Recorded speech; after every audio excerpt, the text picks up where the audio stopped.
بسم الله الرحمن الرحیم. السلام علیکم. زم ډاکټر بخزمان یوسف زی. نن به مونږ په کلایمټ چینج یا موسمیاتي بدلون خبره کوو. دا خبره ځکه هم ضروری ده که مونږ په موجوده حالاتو هم نظر واچو. زمونږ په چاپیریال کې داسې یو شمیر واقعیات مخې ته راغلي دي په تیرو وختونو کې چې په هغې کې ډېر زیات ځاني او مالی زیان شوی دی.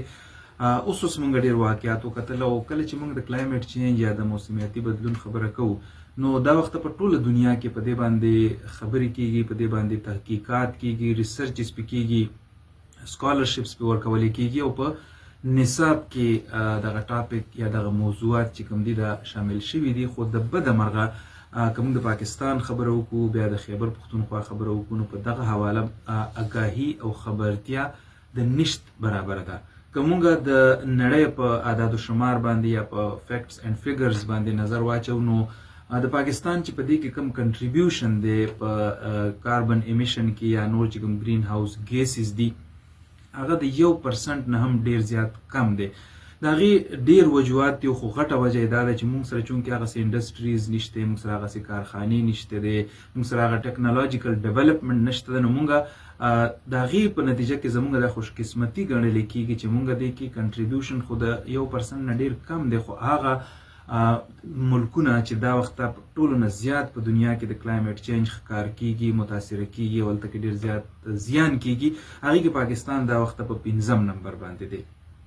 خو د پاکستان نه چې کوم بره 4 ملکونه دي نو هغه ملکونه دي چې هغه ټیکنالوجیکلی هم ډېر زیات ډیولپ دي، هغه فاینانشلی سترانګ دي، د هغې نیټورکینګ ډېر زیات سترینتن دي. نو هلته کې هغه عمره نقصان نه کېږي، پاکستان کې ډېر زیات کېږي. مونږ که د خیبر پښتونخوا خبره وکړو نو مونږ هم دلته ګورو چې بې موسمه بارانونه کېږي او کله چې د بارانونو موسم وي نو بارانونه نه وي. د بارانونو هغه پیټرن چې کوم دی هغه ترتیب بدل شوی دی. یو نښه خو دغه ده. بیا مونږ وکتل چې ګلی بې موسمه ورېږي او داسې ګلی ورېږي چې هغه د هغې مثال مونږ سره په تاریخ کې نه میلاویږي. هغه چې څومره تاوان مونږ ته رارسوي، که هغه زمونږ کورونه دي، که هغه زمونږ ګاډې دي، که زمونږ فصلونه دي، که زمونږ د میوو باغونه دي، هغه نقصان چې رارسېږي نو دا هم د موسمیاتي بدلون یوه نښه ده. دغسې بیا مونږ په دې کې څنګه کنټریبیوشن کوو دغه کلایمټ چینج په کار خو دا ده چې مونږ د دې لاره ونیسو. خو مونږ ونې بوټي چې دی هغه کټ کوو، بې درېغه د هغې کټایي روانه ده دا وخت په ټول ملک او بیا خیبر پښتونخوا کې. یو خو غټه وجه دغه هم ده. دویمه وجه دا ده چې مونږ په خوړونو کې، په سیندونو کې چې دې ودانۍ کړي دي، مونږ پکې کورونه جوړ کړي دي، مونږ پکې هاوزینګ سوسایټیز جوړ کړي دي، مونږ پکې هوټلز جوړ کړي دي. نو هوښیاران دا وایي چې اوبه چې دی نو 100 کاله پس هم په هغه لاره بیا ځي چېرته نه چې هغه بهېدلي تللي وي. نو اوبه چې کله بیا په خپله لاره باندې راشي ظاهره ده چې هغه ودانۍ ځان سره بیا یوسي. دې سره سره بل چې کوم کنټریبیوټري فیکټر دی هغه دا دی چې زمونږ پخوا به پېښور ته د ګلونو ښار وایه خو اوس ورته مونږ د سیمټو او د تارکولو ښار ویلی شو. مونږ دا ګورو چې نه صرف دا چې پېښور بلکې ټول پاکستان کې که مونږ وګورو نو سیمټ ځای په ځای مونږ ګورو چې هاوزینګ سوسایټیز دي، پلازې دي، کنسټرکشنز روان دي، سړکونه جوړیږي. د اوبو چې څنګه د ډسچارج یو پوینټ وي چې کوم ځای نه اوبه راوځي مونږ ګورو چې کله به مونږ کویان جوړول پخوا کنستل به نو داسې ایکسپرټس به رالل چې هغوی به مونږ ته هغه ځای په نښه کړو چې دې ځای کې اوبه شته نو هغه ځای کې به چې کوی مونږ وکنسته اوبه به راووتې نو هغه د اوبو ډسچارج پوینټ وي. نو دغسې د اوبو ریچارج پوینټس هم دي. مونږ څه چلو کو چې مونږ هر شی سیمنټډ کو، هغه ریچارج چې کوم پوینټس دي هغه بند شو. اوس چې بارانونه وشي نو اوبه ځمکه کې نه غایبېږي، جذب کېږي، ځمکه اوبه نسکي. نو یو اړخ ته خو واټر ټیبل لاندې لاړو. واټر ټیبل چې لاندې لاړو نو اوس که مونږ د پېښور یا د باړې د اوبو به پخوا مثالونه ورکولی کېدل، اوس که مونږ هغه اوبه وګورو یو خو ډېر زیاتې لاندې لاړې او بل چې هغه اوبه مونږ په لوښي کې واچو نو زمونږ په لوښو کې داسې یو سپین غونته کې یو لیر جوړ شي. د دې دا مطلب دی چې زموږ اوبه هم صفا نه دي.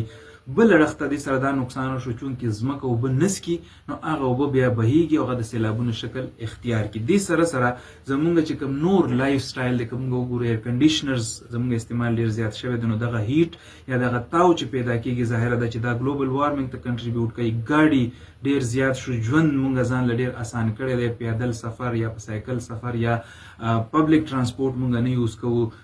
په کور کې چې څومره کسان وي دومره د هغې ګاډي به دغه ټول ګاډي چې کوم دی دا په سړک باندې وي. نو د دې نه لوګي چې کوم وزي د دې نه چې کم تاو پیدا کیږي هغه هم ظاهره چې ګلوبل وارمنګ ته کنټریبیوټ کوي.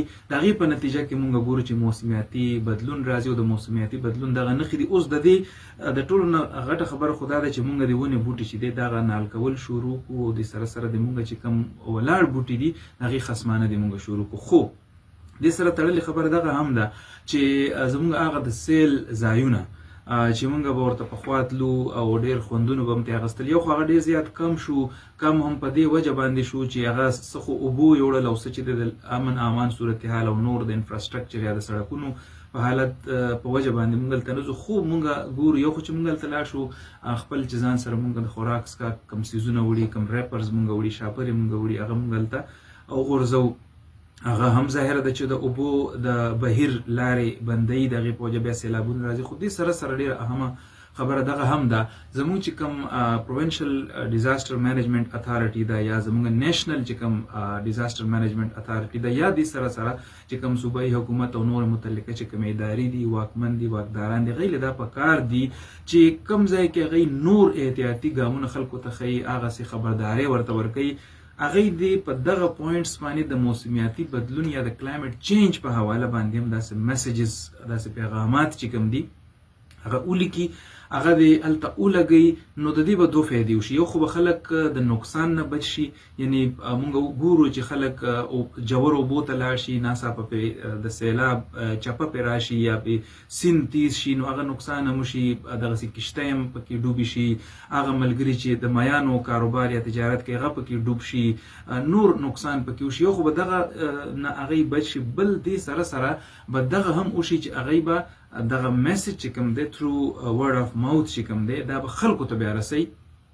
دغسې موږ او تاسو ټول کولی شو چې یو خو موږ د موسمیاتي بدلون چې کوم ډېر شدید اثرات په موږ باندې لګیا دی موږ یې زغمو هم، او پوهان دا وایي چې راتلونکي کلونه به د دې نه هم ډېر زیات سخت وي، هم د ګرمۍ په حواله، هم د یخنۍ په حواله، هم د سیلابونو بارانونو په حواله. یو خو دې نه موږ ځان بچ ساتلی شو، دې سره سره موږ خلک د صفایي سوترایي طرف ته هم راوستلی شو، هغوی ته دا پوهه ورکولی شو چې د خپل چاپېریچل د ډېر زیات خیال وساتي، د خپل کور نه دې دغه کار شروع کړي، خپل کور، خپل چم ګاونډ، خپل کلی، خپل تحصیل، خپل محله، خپل صوبه او خپل پاکستان او خپل دنیا چې کوم دی هغه موږ دغسې صفا سوتره ساتلی شو.